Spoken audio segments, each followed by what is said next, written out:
Assalamualaikum warahmatullahi wabarakatuh. Sobat-sobat ngaji seni rupa, bertemu lagi dengan saya Juli Jati Prambuti. Sobat-sobat, kali ini saya akan bercerita mengenai pengalaman saya dalam keterlibatan saya dalam Biennale Jatim. Sobat-sobat yang belajar seni rupa tentu mengenal istilah biennale. Biennale itu secara etimologis itu adalah pameran yang diselenggarakan setiap 2 tahun sekali. Jadi biennale itu sebuah pameran yang secara interval itu dilaksanakan tiap 2 tahun sekali. Nah, tetapi kata biennale itu sendiri bukan sekadar 2 tahun maknanya, tetapi lebih kepada sebuah konsep pameran yang digagas di suatu kota, ya, dan itu mencerminkan suatu perkembangan seni rupa yang dianggap paling mutakhir, yang merepresentasikan perkembangan yang terkini.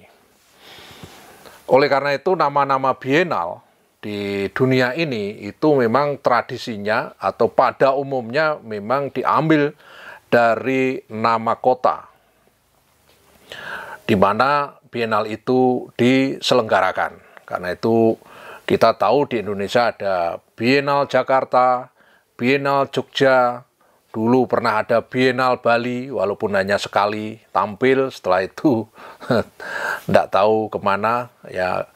Dan yang berikutnya kita menyusul, ya, yaitu Biennale Jatim. Nah, ini yang menarik karena dulu saya pernah ditanya oleh kawan-kawan, kenapa kok tidak diberi nama Biennale Surabaya?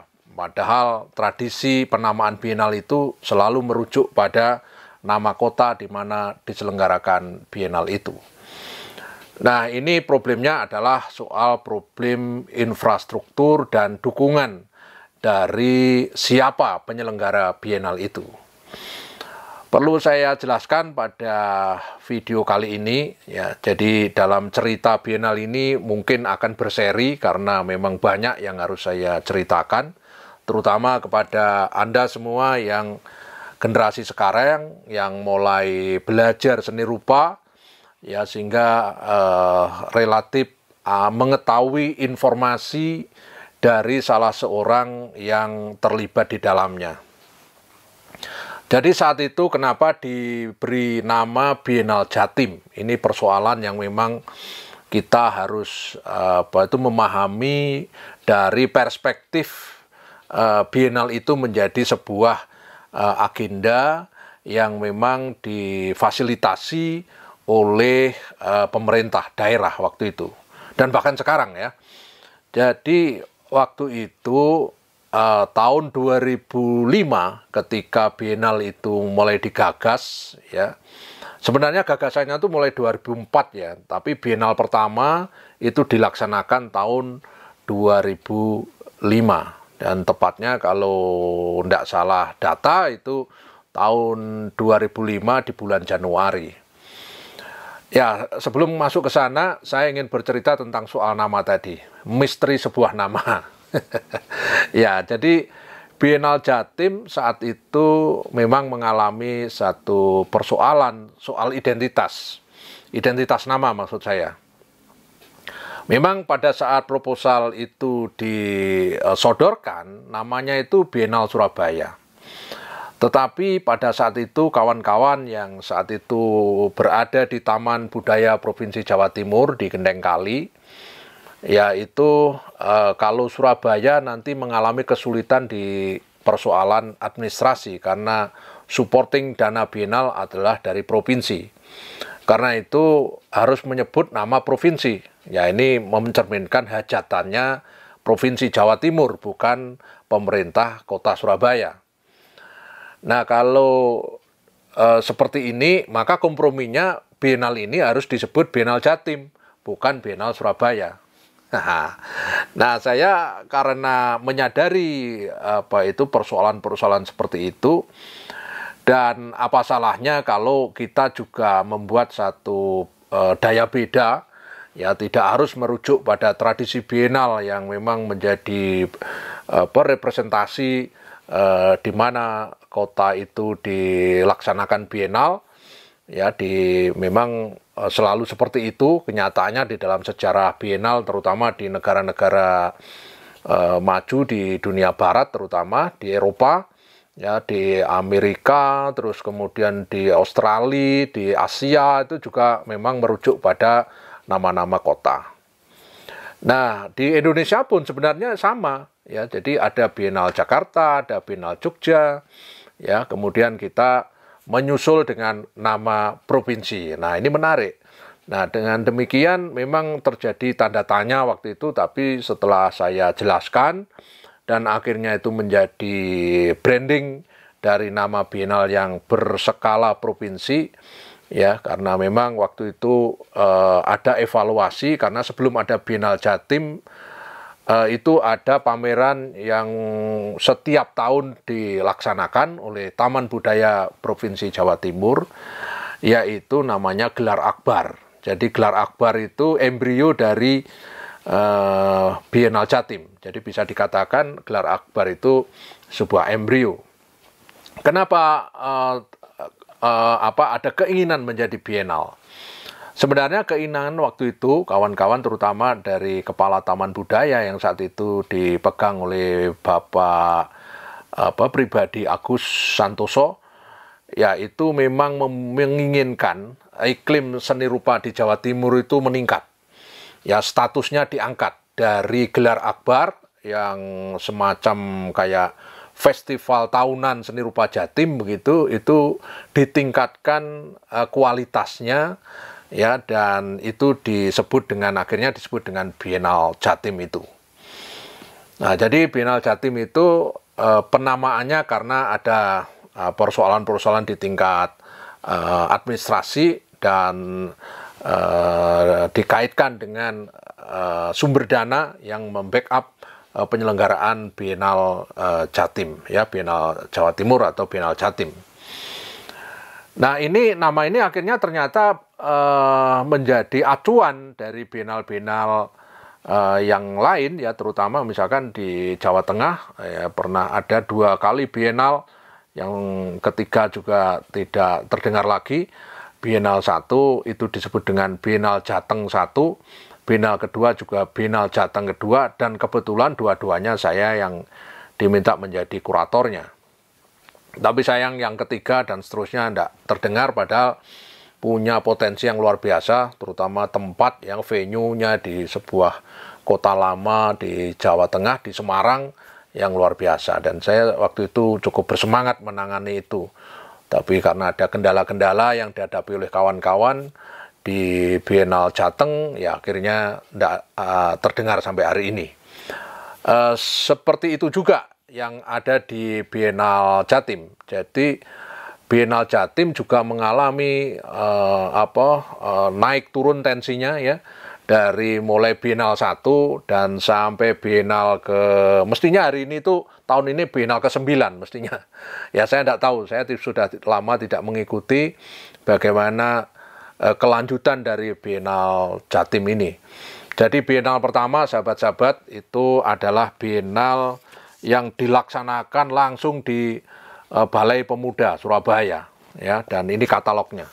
Nah, ini katalognya, dan katalognya ini memang waktu itu karena Bienal pertama tidak terlalu tebal dan yang dilibatkan juga tidak banyak senimannya.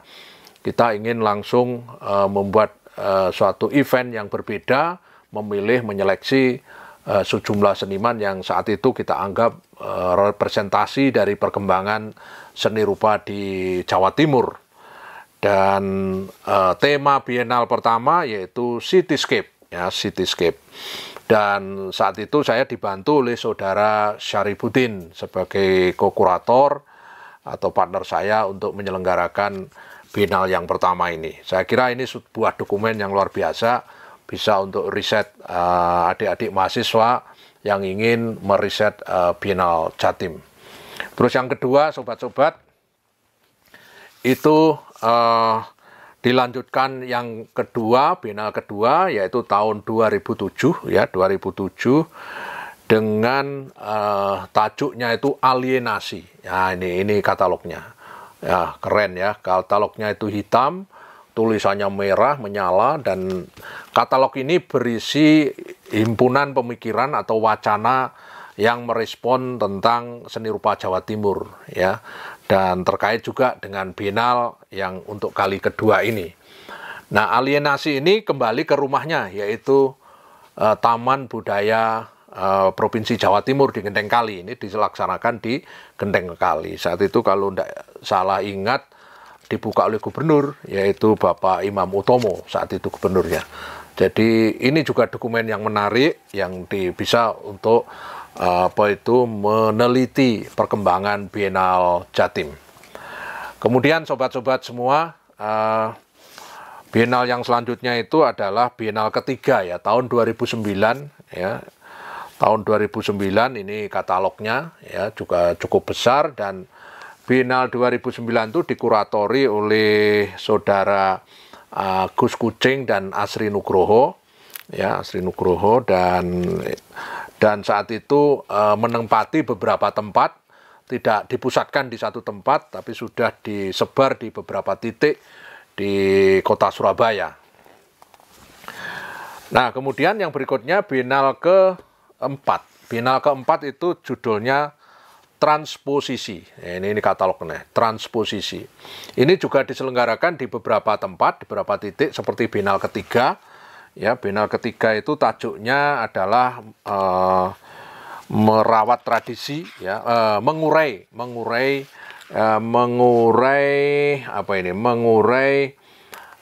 akar budaya, mengurai akar budaya. Nah, mengurai akar budaya itu diselenggarakan di beberapa titik tempat ya yang menjadi partner venue ya dari Biennale yang ketiga, dan itu dilanjutkan di Biennale keempat ya, di Biennale keempat. Nah, Biennale keempat ini venue-nya ada di House of Sampurna, JBS, bahkan Pusat Kebudayaan Prancis, lalu Go Art Space, Oasis Gallery, ya, Galeri Surabaya. Dan ini juga banyak catatan yang menarik di katalog ini. Kemudian sahabat-sahabat, lalu Biennale yang berikutnya, Biennale kelima itu sempat menjadi menggelisahkan karena dikira tidak dilaksanakan. Ya, karena memang kok tidak ada panas-panas ya, tidak ada gejala-gejala dilaksanakan, tapi akhirnya dengan berbagai upaya dan ya upaya-upaya sejumlah teman-teman ya, ada Sri Nugroho, ada Gus Kucing dan kawan-kawan yang lain ya mensupport terus, akhirnya jadilah Biennale ke 5, yaitu 2013. Ini katalognya makin tipis, jadi tipis, tebal, terus tipis lagi. Ini Biennale Jatim yang ke 5 2013 ya. Judul kuratorialnya itu Ruang Pribadi ya, Ruang Pribadi. Dan ini dilaksanakan di sebuah galeri swasta di Oasis Gallery di HR Muhammad. Jadi ini ya mengkerat lagi, awalnya menyebar ke 4 titik, ke beberapa titik, bukan 4 ya. Itu kemudian menyatu lagi di sebuah galeri. Nah, kemudian tahun 2015 ya, 2015 Biennale ke-6. Biennale ke-6 kebetulan saya diminta lagi untuk menjadi kuratornya. Nah, kemudian saya berusaha untuk ngangkat lagi gengsi Biennale Jatim. Ya, dan saya waktu itu partner dengan dengan kurator dari Jogja, Bro Kus Indarto, dan itu dilaksanakan di Balai Pemuda. Nah, ini katalognya tebal lagi ya, katalognya gede lagi, dan ya menurut saya lumayan bagus, dan kita juga sempat memvideokan 15 seniman yang kita anggap milestone Jawa Timur, sekalipun proyek itu belum selesai sampai tuntas, karena baru di Biennale itu kita mengumpulkan data 15 seniman Jawa Timur yang merepresentasikan ikon-ikon utamanya saat itu. Dan itu sudah terpublish di YouTube ya, 15 video.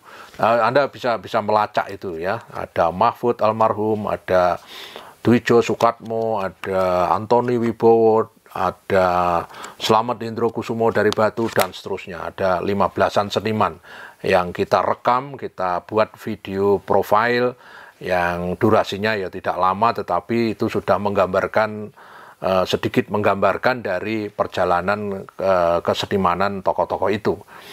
Nah, ini yang lain-lain juga kita mengundang seniman-seniman generasi baru setelah 15 orang yang kita proyeksikan itu, ya, dan ini juga menjadi dokumen yang menarik untuk kita pelajari di Biennale Jatim. Nah, kemudian Biennale berikutnya adalah Biennale ke-7 yang kembali lagi ke Taman Budaya. Kembali lagi ke Taman Budaya dan dikuratori oleh Asisam sama Ayos Purwoaji, dan judulnya itu adalah World is a Hoax, ya, hoax, ya.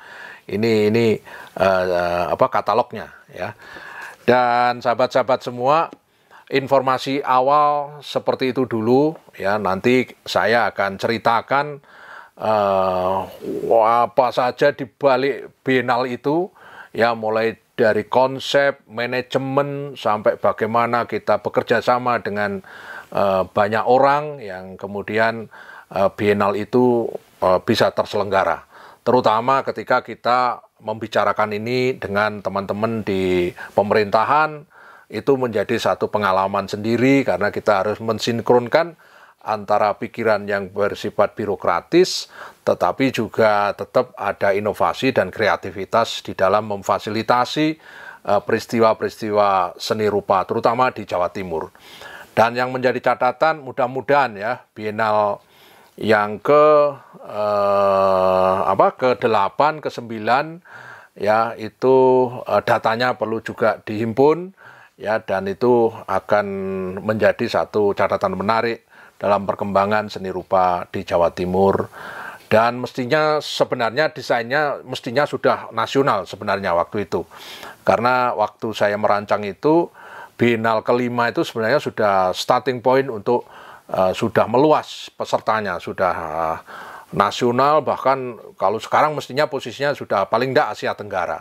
Tetapi apa daya, karena persoalannya berganti-ganti organisasi di pemerintahan, ya, aturan-aturan terus berubah, maka juga saya agak memaklumi kesulitan kawan-kawan untuk mensupport Biennale yang mestinya harus rutin 2 tahun sekali.